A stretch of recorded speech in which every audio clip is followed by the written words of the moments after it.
sounds a little far-fetched. We were, some people said, the CIA's answer to Q in the James Bond movies. We had disguise officers, forensics folks. We were a big cluster of technical capability that could handle just about any kind of operation that you could imagine. My husband was Tony Mendez, and he was played by Ben Affleck in the movie called Argo. To the tradespeople out in LA that did a lot of things we were interested in doing. Special effects people, makeup people. Tony was chief of disguise 10 years before I was chief of disguise. And so he passed on some of his expertise to me. So we went to LA and we posed some questions to them. We said, we have a problem. We're looking for novel solutions. What have you got?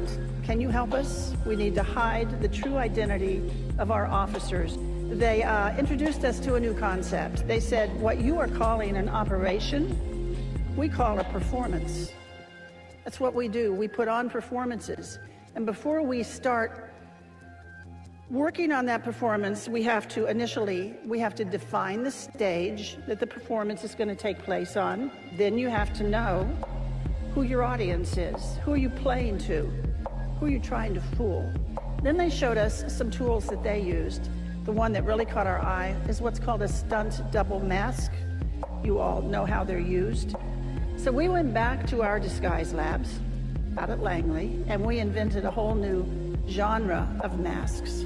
Masks that are so good, that are so realistic, that you can actually get up close and have a personal contact with someone for an extended period of time.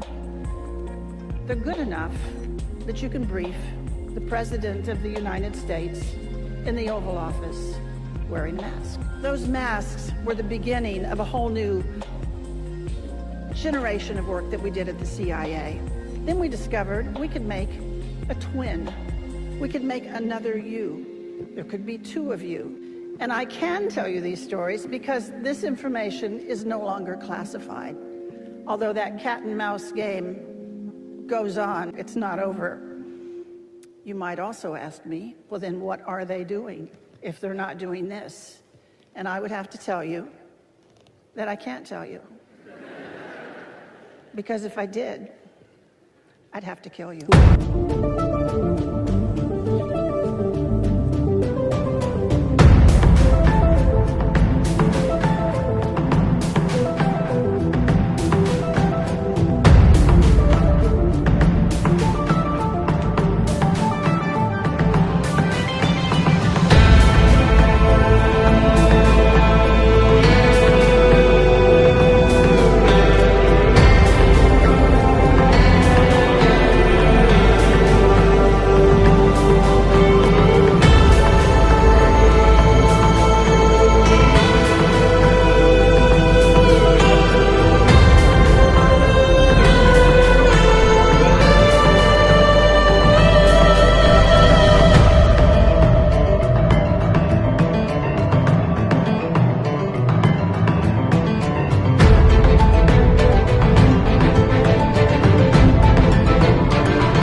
listens to what the enemy says.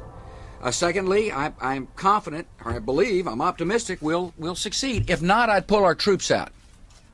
If I didn't believe we had a plan for victory, I wouldn't leave our people in harm's way. This is a PSA. You can't believe anything you see these days. These glasses aren't even real. Neither is my face. All this stuff was 3D tracked on using these dots that I drew on with this marker. Actually, the marker isn't real either. Neither is the background.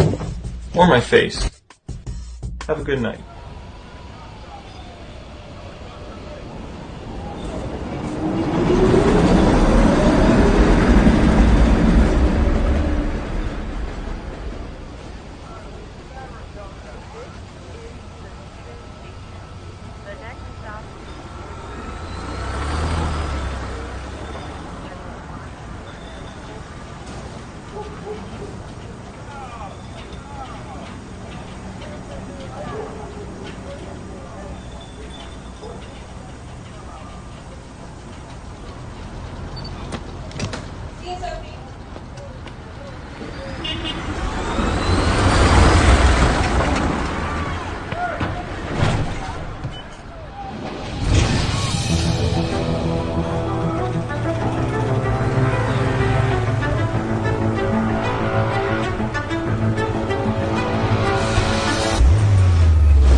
Thank you. That's what the old car were made for, so let's see how they play now.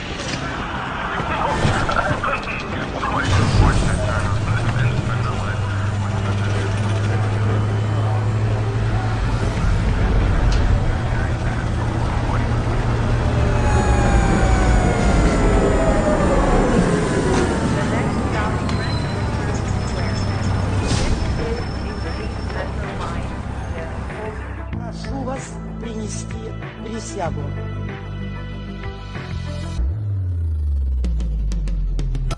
Заступаючи на посаду президента Республіки Білорусь, урочисто клянуся вірно служити народу Республіки Білорусь, поважать и оховывать правы и свободы человека и громадянина, заховывать и оборонять Конституцию Республики Беларусь, свято и добросумленно виконувати ускладенные на меня высокие обовязки.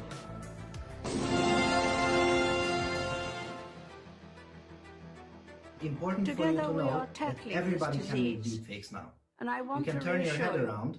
that if we remain united and Mouth resolute, movements are looking great, then we will and overcome eye it. movements are also translated into the I target hope in the footage. years to come, everyone And will. important for you Together to we know are that tackling everybody this can make disease. deepfakes now. And I You want can to turn your reassure head you around. that if we remain united and Mouth resolute, movements are looking great, then we will and overcome eye it. movements are also translated into the I target hope in the footage. years to come, everyone. Tell me which Obama here is real. To help families refinance their homes, to invest in things like high-tech manufacturing, clean energy, and the infrastructure that creates good new jobs. Anyone? The answer is none of them. None of these is actually real. My inspiration for this work was a project meant to preserve our last chance for learning about Holocaust from the survivors. It allows you to have interactive conversations with a hologram of a real Holocaust survivor. How did you survive the Holocaust? How did I survive? I survived, I believe, because Providence watched over me. These answers were pre-recorded in a studio, yet the effect is astounding. you feel so connected to his story and to him as a person. So I saw this and began to wonder, can we create a model like this for anyone? A model that looks, talks, and acts just like them. I eventually came up with a new solution that can build a model of a person using existing photos and videos of a person. First, we introduced a new technique that can reconstruct high-detail 3D face model from any image without ever 3D scanning the person. And here's the same output model from different views. This also works on videos by running the same algorithm on each video frame and generate a moving 3D model. What's fascinating about this is that the photo collection can come from your typical photos. It doesn't really matter what expression you're making or where you took those photos. What matters is that there are a lot of them. And we're still missing color here. So next, we develop a new blending technique that improves upon a simple averaging method and produces sharp facial textures and colors. And here's a lot of fun demo. So what you see here are a controllable model of people I built from their internet photos. Now, if we transfer the emotion from the input video, we can actually drive the entire party. It's a very difficult bill to pass because there's a lot of moving parts, and the legislative process can be ugly. These results seem very realistic and intriguing, but at the same time frightening. One thing that concerns me is its potential for misuse. People have been thinking about this problem for a long time, since the days when Photoshop first hit the market. As a researcher, I'm also working on countermeasure technology, and I'm part of an ongoing effort at AI Foundation, which uses a combination of machine learning and human moderators to detect fake images and videos, fighting against my own work. And one of the tools we plan to release is called Reality Defender, which is a web browser plugin that can flag potentially fake contents automatically right in the browser. Fake videos could do a lot of damage, even before anyone has a chance to verify.